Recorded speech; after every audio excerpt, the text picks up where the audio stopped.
News. This is your voice, your vote. Good morning, everybody. I'm Steve Dunn. Thank you for watching this morning. Your Voice, Your Vote has been on the air almost 2.5 years now. This is the first time we're going to start off with a conversation with an ad. Why? Because it's not often you see a U.S. congressman doing this. Our marijuana laws don't work and cost the government billions. Let states set their own laws, tax it, use the money to fund education, and let the police focus on real drug abuse. I'm Earl Blumenauer, and I approve this message because it's time. That is, of course, Oregon Congressman Earl Blumenauer. He believes the federal government needs to reform its marijuana policy. He's using his own campaign money to broadcast that message to the masses. Congressman Blumenauer is with me this morning. Thank you for being here. My pleasure, Steve. Appreciate it. Let's talk about this. So are you talking about decriminalization, legalization? What's going on? Well, I think what needs to happen is the federal government needs to get out of the way. States around the country are, as we've done here in terms of allowing medical marijuana, we've had 2 states that have allowed adult use, Colorado and Washington, and Oregon is very likely to be facing this in the fall in Oregon on the ballot. I truly think it's time for us to be able to shift the focus, let voters decide, and then the federal government respect that.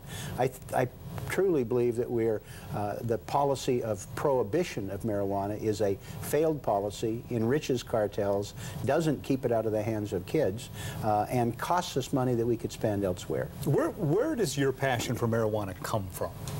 Well, it just seems to me that we are pursuing a flawed policy. I have watched it fail over the years. Our forests in southern Oregon and northern California have been ravaged by the drug cartels, and it's not a process that is effective, and we are arresting 2/3 of a million people a year for something that a majority of Americans now think should be legal. I think that's silly. You know, you're going to probably, you may have already heard from parents who say, look, I've been telling little Johnny and Janie here for forever that marijuana is not good for them, and that there are studies that say it causes brain abnormalities. How do you respond to those folks out there? Well, I don't want kids to use marijuana either. But right now, I have not had a parent look me in the eye and say that it is harder for their kid to get a marijuana joint than a 6-pack of beer. It's available ubiquitously, and we have a policy that is hypocritical. Federal drug law says that marijuana is more dangerous than methamphetamines or cocaine, and that is false. So how do we expect kids to take us seriously if the federal law is a lie and we're not dealing with effective enforcement, and we're forcing it all underground? I think we get real, we do the research, we work to keep it out of the hands of kids, and we don't pretend something that's not true. That's why I think people have a difficult time accepting the rhetoric of the federal drug officials when they can't be honest with the American people.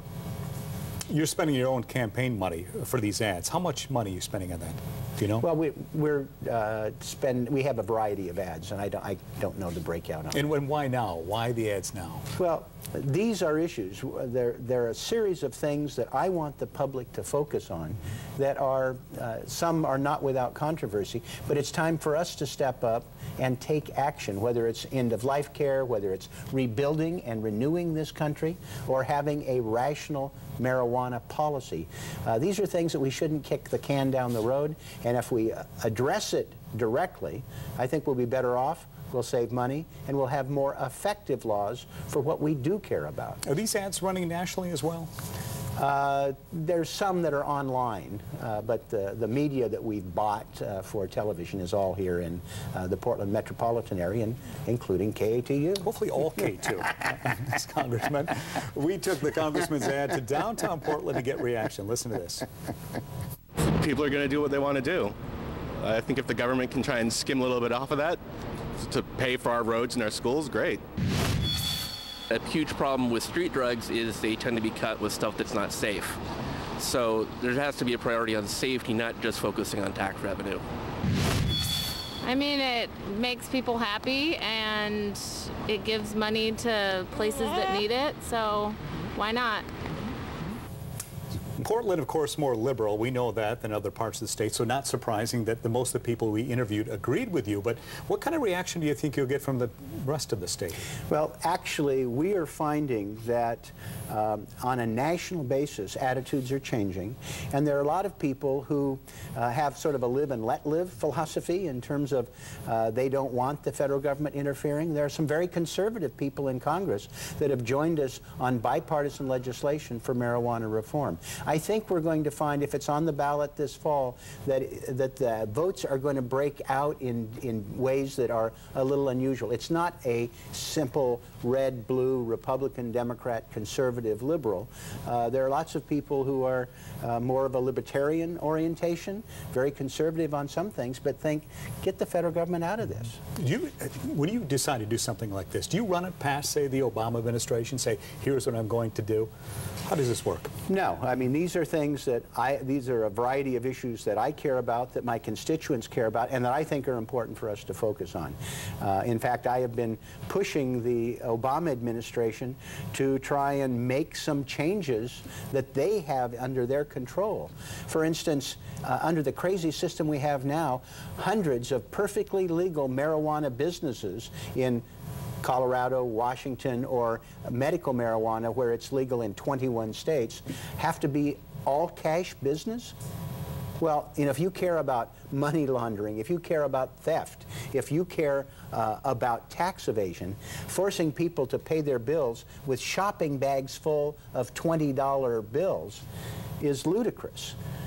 So we're pushing back on the administration, but these are things that I think are important for Oregon. You know, Governor Kitzhaber said he hears the drumbeat of marijuana legalization coming down the road. But there are those out there who say, you know, we don't need more intoxicated drivers on the road who've been smoking pot when it becomes legal. How do you respond to that? Well, there are millions of people who are smoking marijuana right now. So the notion that there aren't people on the road, I think, is false.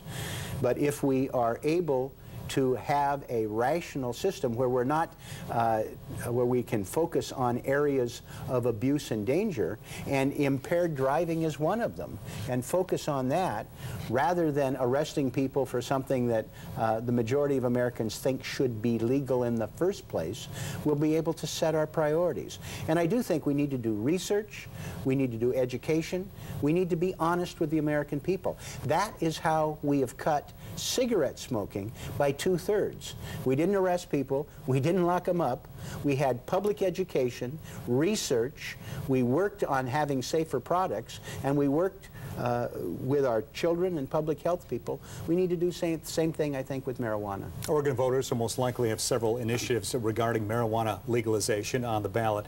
They turned down previous attempts. Is this the year, do you believe, Congressman, that it will indeed pass in the state of Oregon? Well, there's one proposal in particular that has had a great deal of thought and consideration.